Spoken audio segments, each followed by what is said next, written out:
podcast tragedy future recommendations will be presented by OJ, Kiwi, Derme, and Viva.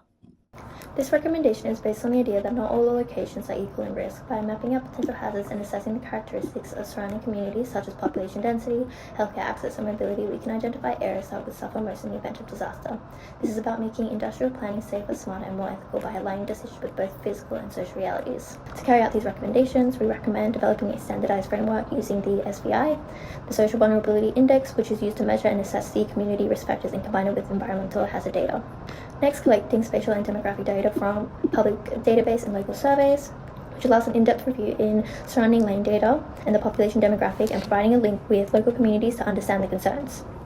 Next is the map hazard exposure zones alongside with the population and infrastructure data. This helps identify any areas of hazards that are directly impacted to communities. Fourth is overlaying and analyzing data to identify high-risk zones and vulnerable communities. Allows for a combination of the community vulnerability and environmental data to ensure a regulation between both. Next is using the findings to inform site approvals. These approvals include site approvals with clear avoidance to high-risk areas, which include mandating buffer zones between the community and plant. Next is publishing a community impact report to maintain transparency and trust. Maintaining transparency and trust builds accountability between both the organization and public. Disclosing risk assessments and informing the community allows for a greater understanding over concerns. Key main who are responsible are the parent company exclusives. Executives such as the UCC, developers of the plans in America, should not overlook urban plannings conducted in risk modeling. They are primarily responsible for funding and overseeing risk assessments on high-risk data, areas and population, and ensuring compliance. They enforce proposals based on data such as implementing buffer zones and emergency protocol. Next are the urban planners and risk modelers. They identify risks such as sacrifice zones and scenarios such as toxic chemicals that can affect the surrounding communities. Public health and infrastructure specialists interpret community risk levels. This interprets how important risks are to the communities and allows for advice to medical responses. Compliance teams act to find and embed any policies. This ensures that corporate safety policies and government regulations are integrated by mandating risk assessments and penalizing companies who don't meet the regulations.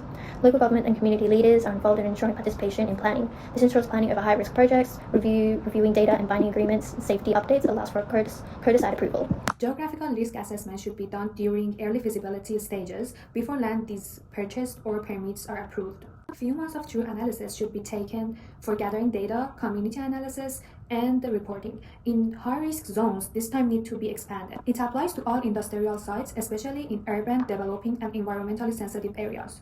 There are three types of costs related to this assessment. Local costs include hiring geographical scientists, legal advisors, analysts, and community facilitators. Other costs are for stakeholder meetings, translations, permits, and also the cost of travel from the UCC personnel to the UCIL. One challenge is the lack of reliable data for local places. Many at-risk areas, particularly the informal settlement or pre-urban regions, do not have the up-to-date population maps, infrastructure data, or public health statistics. This makes it difficult to model risk accurately or identify the vulnerable groups. Without reliable data, companies may overlook the key hazards or underestimate the true impact of a disaster. Second challenge in here is related to the families that are unwilling to move, which reduce the accuracy. If local residents are not engaged in the planning process, they may be a resistance, especially if relocation is recommended. Communities may feel excluded or fear displacement, which reduces the trust in both company and the assessment process. This leads to incomplete data, missed insights, and future social tension. Third challenge is delays from government approvals and absence of clear zoning laws. Even if a company conducts geographical assessment, local authorities may lack the capacity to enforce zoning rules or environmental protections. This creates legal gray areas, slows down the implementation, and could result in the unsafe development continuing without proper oversight. Last challenge is related to resistance from developers. Because they are focusing on fast constructions and they are concerned about delayed costs. If there is no obligation to perform them, some companies may view it as unnecessary red tape, especially in a competitive market. In conclusion, this action plan makes industrial development safer, more ethical, and more sustainable. By identifying risk-prone communities and planning accordingly, companies can avoid disaster, protect lives, and build long-term public trust.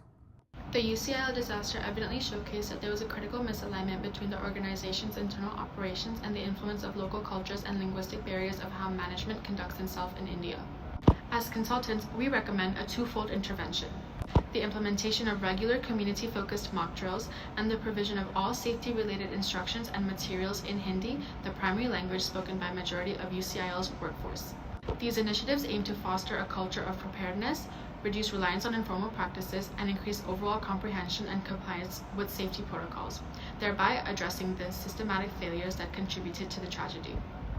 The local employees' rule-bending culture, which was fueled by inadequate training, imprecise communication, and a lack of reinforcement, was a significant factor in the catastrophe. By simulating crucial scenarios and reinforcing adherence to procedures, these exercises would normalize safety procedures and foster a readiness culture. Instead of relying too much on unofficial shortcuts, they encourage discipline, collaboration, and muscle memory, all of which are essential when handling dangerous substances like methyl isocyanate in a physically demanding environment. Since Hindi is the primary language of majority of plant workers, I would translate all safety information and training materials and operational instructions into this language. My first step would be the development of emergency mock drills. This involves designing scenario-based mock drills that reflect the plant's actual high-risk operations, such as gas leaks, chemical spills, or system shutdowns. These drills must be tailored to address those exact safety gaps. The drills will not only help workers build reflexive responses to emergencies, but also enforce strict adherence to protocol, combating the informal shortcuts previously common on site. The second step is the implementation of these mock drills. Mock drills should be conducted every 2 months across all shifts to ensure coverage. These drills will involve all plant workers and supervisors, and each drill should include a short debriefing session in Hindi to reinforce what was learned. Emergency alarms, evacuation routes, and first response behaviors will be tested and corrected in real time. A rotating team of supervisors and external safety consultants will be responsible for executing and evaluating each drill. Step 3 is the translation of safety information into Hindi. All written and verbal safety instructions must be accurately translated into Hindi. This includes equipment handling manuals, alarm system instructions, signage around the plant, and chemical hazard guidelines. Spoken instructions during safety briefings and training sessions must also be conducted in Hindi to ensure understanding, especially for workers with limited literacy. To enhance comprehension, visual aids such as illustrated posters, instructional videos, and simplified diagrams will accompany the translated text. These materials will use culturally relevant symbols and clear imagery to reinforce key concepts such as danger zones, emergency exits, and protective gear procedures. A specialist team consisting of bilingual safety experts and instructional designers will lead this development. And finally, step 5, the delivery of Hindi safety workshops. Mandatory workshops in Hindi will be held monthly, ensuring that both new and existing employees receive hands-on training. These workshops will include role-playing emergency situations, interactive quizzes, and Q&A sessions to check understanding. Human resources and floor managers will coordinate these sessions, ensuring full attendance and regular refresher training. The Health and Safety Department will lead this project overall. Bilingual safety officers and certified translators will handle all document and instruction translations. External industrial safety consultants will design and facilitate the mock drills, while floor supervisors will oversee drill participation. The HR department will coordinate the Hindi language workshops and training sessions, monitor attendance, and track progress. A dedicated safety review committee, which is included of management and worker representatives, will be needed to review outcomes and implement adjustments. This intervention will be rolled out over a 12-month period at the UCIL Bhopal plant. In month 1, translation of materials and drill protocols will begin. By month 2, the first drills and Hindi workshops will be piloted. From months 3 to 12, bi-monthly mock drills and monthly Hindi training sessions will be conducted consistently. All activities taking place on-site using training rooms and production floors where practical simulations are most effective. Now, cost considerations.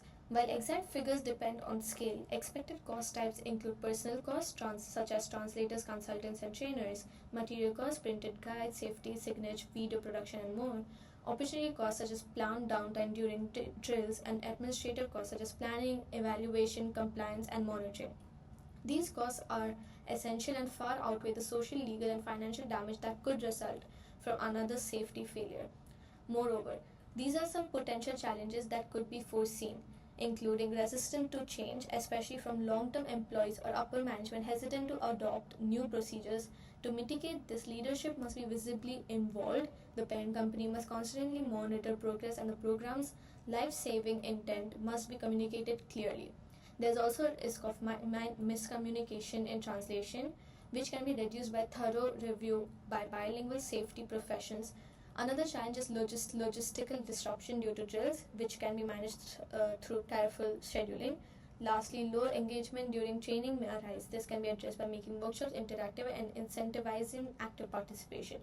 In conclusion, while Hindi language communication fills in the cognitive and cultural gaps, mock drills fill the behavior and procedural gaps. When combined, these suggestions produce a training plan that takes into account the demands of the society in which UCIL is based. Had this plan been implemented sooner, the outcome in Bhopal would have been very different. Thank you.